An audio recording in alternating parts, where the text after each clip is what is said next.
All right, Algebra 1, this is Mrs. Martin here today with your notes on solving systems of linear equations by elimination. That was a mouthful. So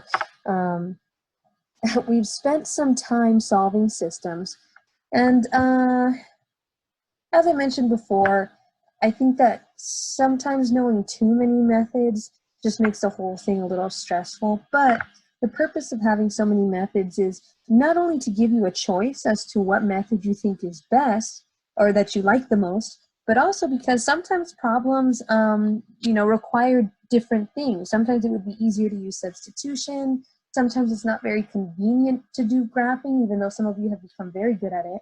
But really, just as a heads up moving forward, I'm not going to be picky about which method you use. So as long as you can successfully solve a system in whatever method you like the best, I am a happy math teacher. So today will be our third and final method of solving systems, and that's by elimination. Sometimes I think some textbooks call this combination method, but in your textbook it's referred to as elimination method. This is section 5.3. And as mentioned, we learned graphing and we learned substitution, and now we're focusing on elimination. So how do we go about solving these systems by elimination? So let's look at this example from your textbook. This is from page 247. And if I look at this, this is also called addition method. That's right, we also call this addition method. All sorts of names for this type of method.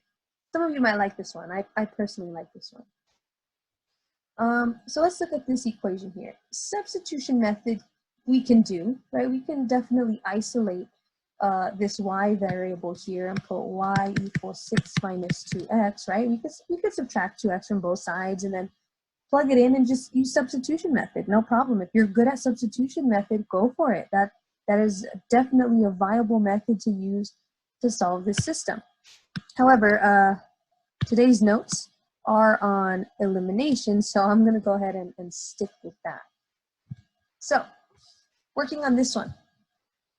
Elimination really combines two equations.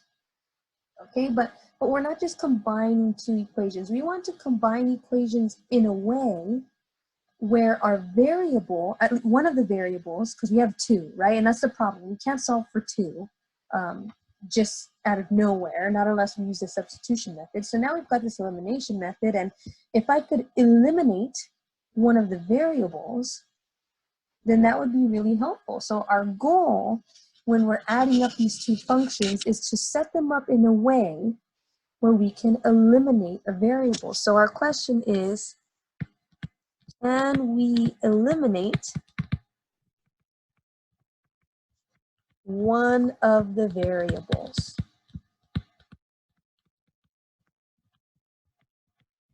Okay, again, and that's where the elimination method comes from. So looking at this equation, if I were adding, and of course we are combining like terms, right? That's what this means. We got to be real careful. Combine like terms only. So if I have to move some variables around using my math rules, not changing any rules or anything, I can move some terms around in order for them to line up nicely. Notice that I have them nicely lined up. X's with X's, Y's with Y's, constants with constants, equals with equals. The equal sign isn't in some weird spot or anything like that. They have to kind of be matching up this way. And I'm going to combine like terms. So again, make sure that your equal signs are matched up. If they're not, we're going to have a problem. Okay, so let's add these guys up. Over here on the left, I've got 2x plus 2x. Those are like terms, so I can go ahead and combine them. Continuing on, I've got a positive y minus a y. Now that's a little strange because, well, y minus y, what does that equal? That equals 0. 0y. Now, because, and just to make sure everybody sees this, there's a 1 in front of the y here and here, and 1 minus 1 is 0, right? So this is a step that usually I leave out. I wanted to write it so we could see it, right? We see that 1y minus 1y is 0y, but we know that 0 minus anything is 0, so actually we can forget about this, and this is kind of where our elimination method comes from. You guys cancel stuff out all the time. So 1y minus y, that's 0, and so I can eliminate them. I just eliminated y. So actually, let me show that in a different way. I'm eliminating 0y because it's pointless to write it. Why would I write plus 0? That's extra work, right? And so then, of course, my equal sign follows through with my line. That's nice. And 6 plus 2, that's 8. Oops, wrong color. Okay, so I'm continuing on with my math. I know that, oh, I'm sorry, to go back to our question, can we eliminate one of the variables? Yes, we can eliminate y.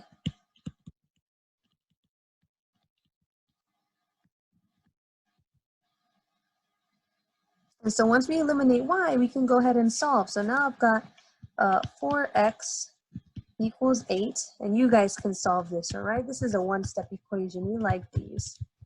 And I got x equals 2. Now, hopefully all of you out there remember that x equals 2 is not my answer, right? Because a solution to a system is an ordered pair. Remember that a solution to a system is where two lines cross each other. So if that's the case, then we've got to make sure we have an ordered pair as our answer. So another note I'm going to leave myself over here, besides can we eliminate one of the variables, I'm going to write to myself, don't forget to find x and y. Okay, that's really important. So continuing my work with this, if I know that I need an answer that is x and y, I've already got the x, right? There it is, 2. What am I going to do with that, right? So to find y, maybe I shouldn't put the variable there. So to find the other variable, we don't really want to go back and eliminate x this time. That might be a little bit of extra work. You can, you wouldn't be wrong if you went back to the original and then tried to somehow eliminate x, but an easier way to do it without having to manipulate too much of the equations, we can go ahead and to find the other variable, we can substitute now.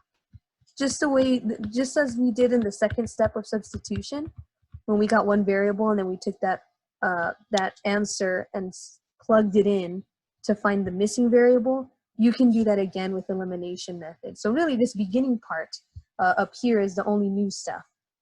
So with that x equals 2, I'm just going to go ahead and take the top equation because it's at the top, really no other reason than that. But this time I'm going to plug in my new answer 2 so that I can find out what y is, right? This is my goal, to find y. And so I end up with 4 plus y equals 6.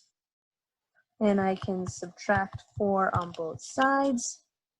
And I get y equals 2. And so I can write that in my ordered pair.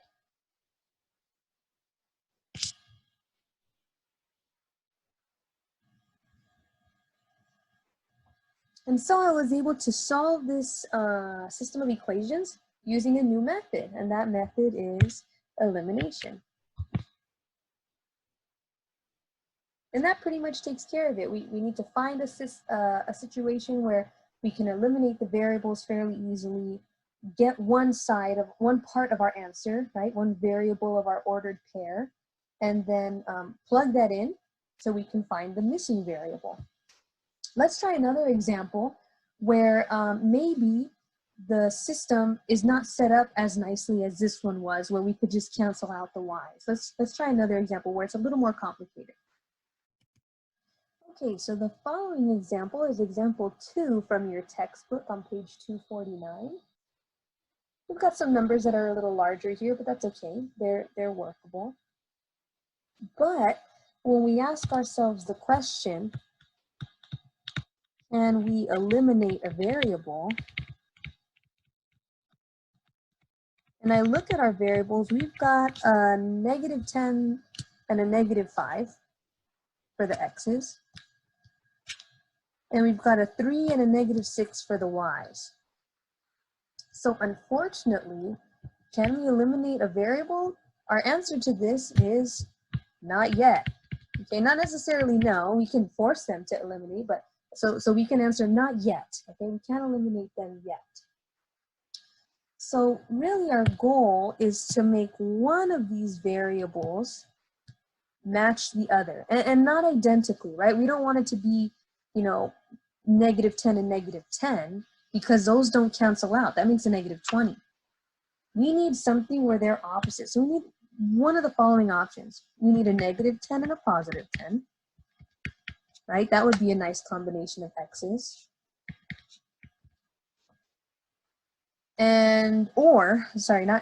Or we could have a -6 and a +6. If we can manage to get that sort of grouping,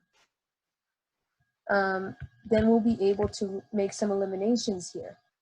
So looking back on the left to our equation, how can I manipulate one of these equations in order to make some numbers cancel out? So to be honest, you have a few options. Some of you are going to ask me to multiply the bottom function by a -2. And notice that I multiply the whole thing because I need to multiply both sides, right? So to kind of write this differently, because I don't want to end up with the situation where we forget our math rules. I can multiply both sides by -2. So you might be asking, why -2? And the answer to that is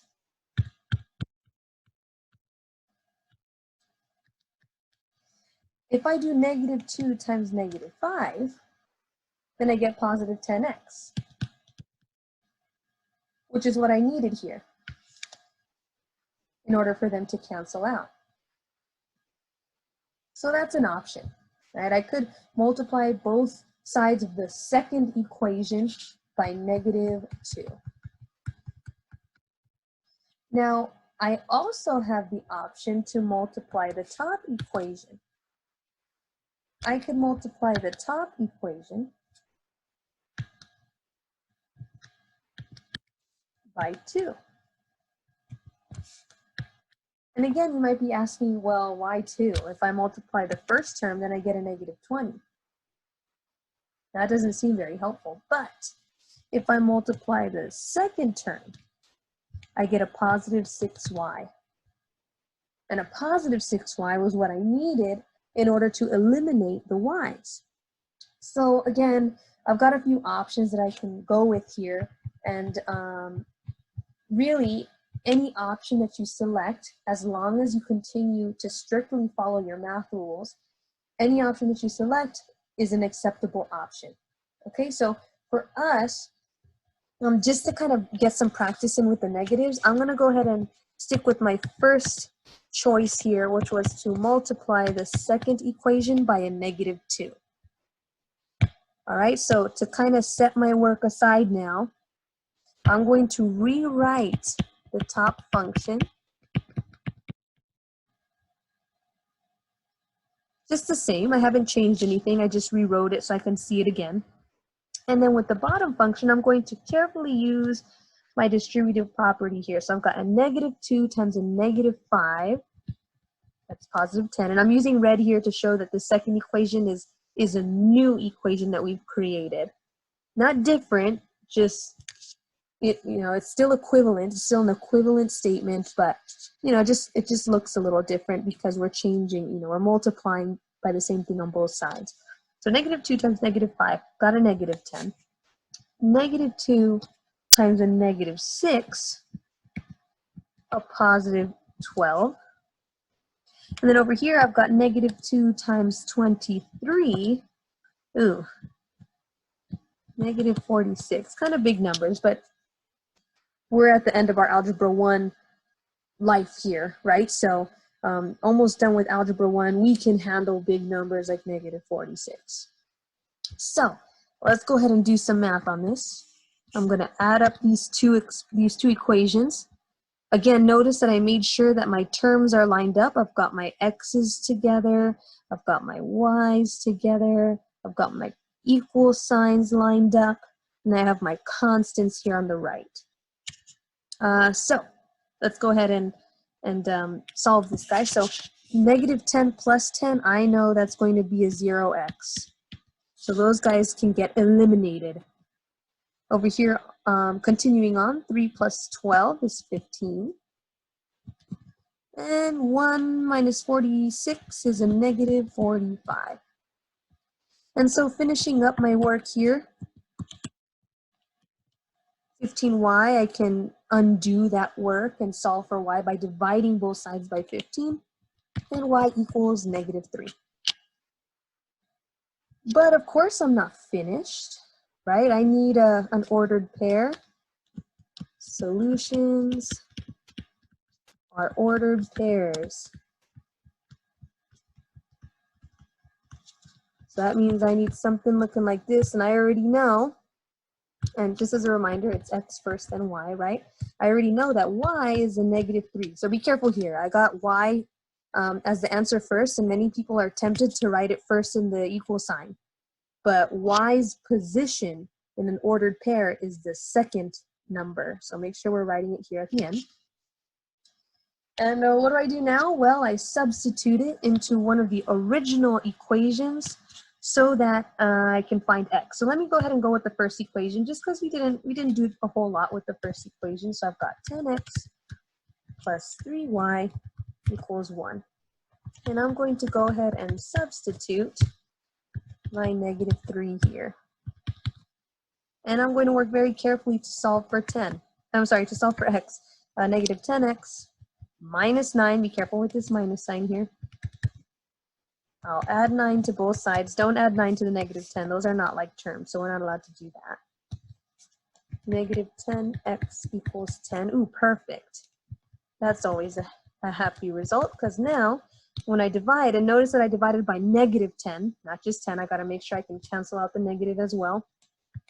X equals a negative 1, and I can put that as part of my solution.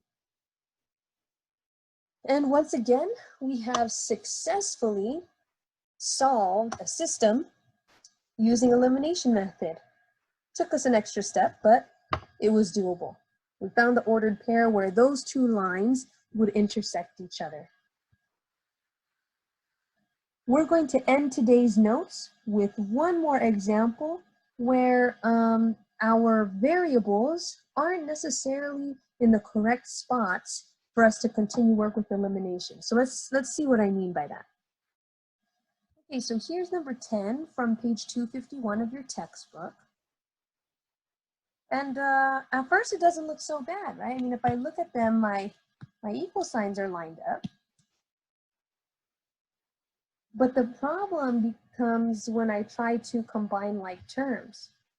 Because right here, I don't have the x's lining up. I have the constants lining up, which is cool, but my variables don't match. Okay, so this makes me a sad math person because I can't do anything with those kinds of numbers. What I can do, however, is use my properties of equality to move some of this stuff around. So let's do that. Before we start manipulating any numbers or trying to solve any systems by elimination, and again, this might be a situation where I would prefer substitution method, right?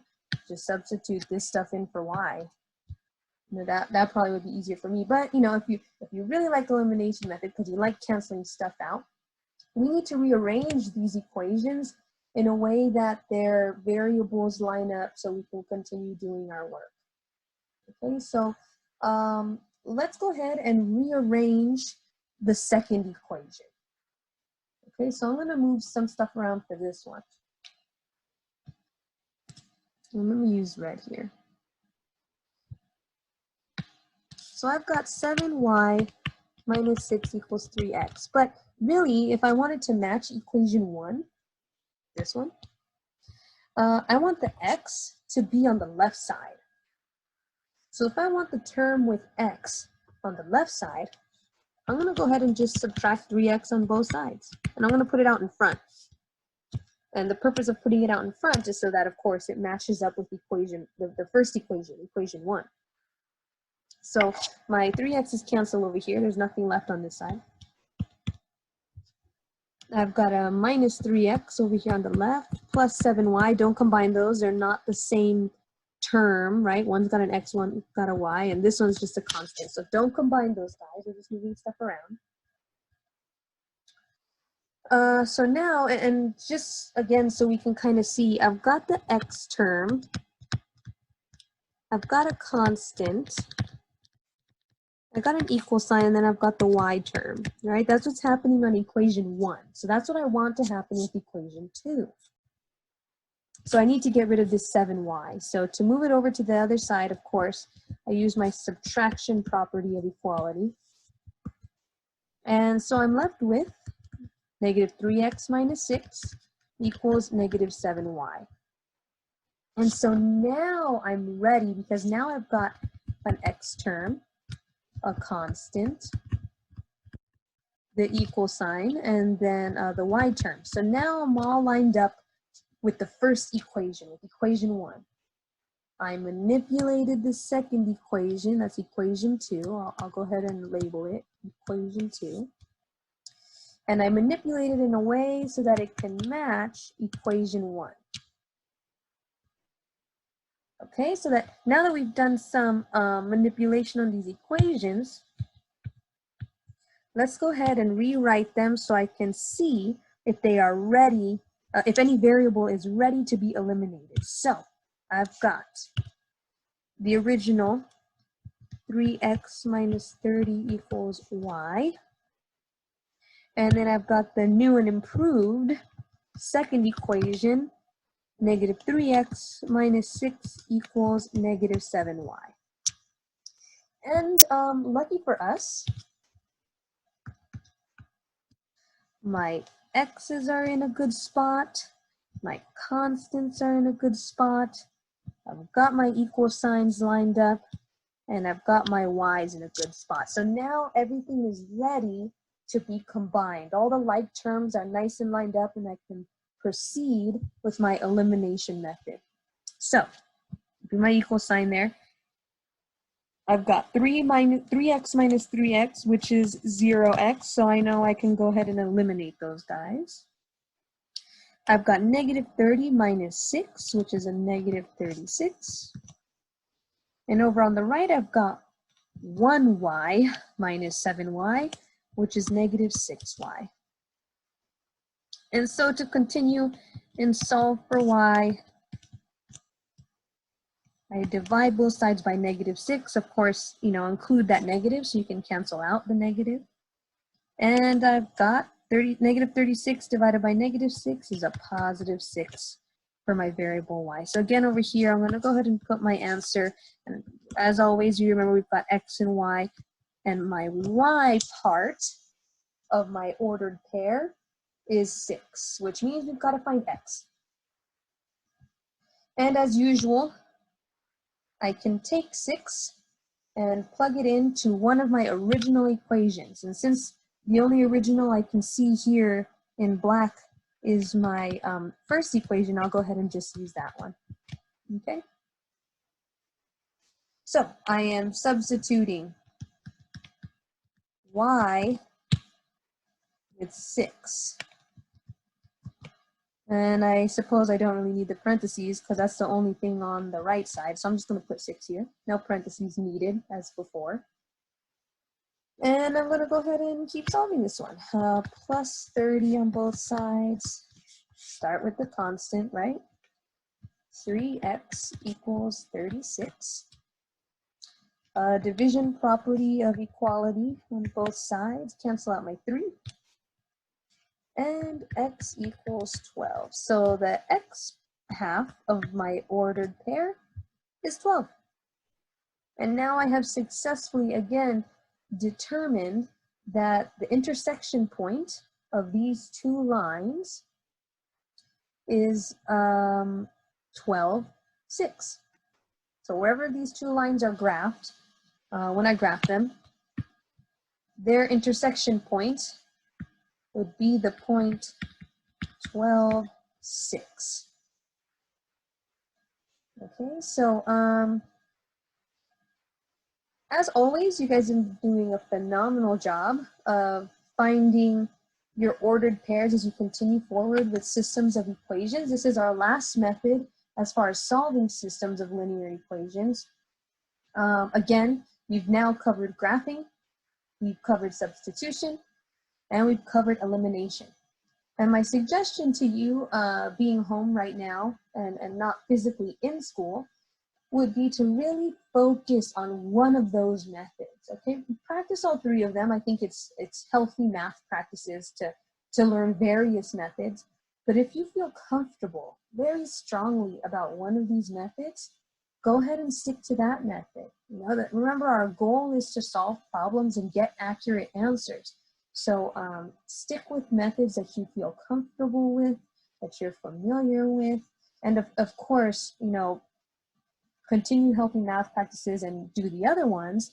But for upcoming tests, with all the stress that's going on right now, if you can focus and really get down at least one of these methods, I'm a happy algebra teacher. So keep pushing forward, regardless of any grading systems that are happening right now. Continue to push yourself, continue to learn for the sake of learning. Remember that everything you're doing right now is preparing you for the next level of math, which for many of you is geometry. So thank you for all your input and all of your hard work so far as we continue with our curriculum. And as always, you know where to reach me if you have any questions or comments. So please continue to stay safe, and I will talk to you all in the next video. Bye.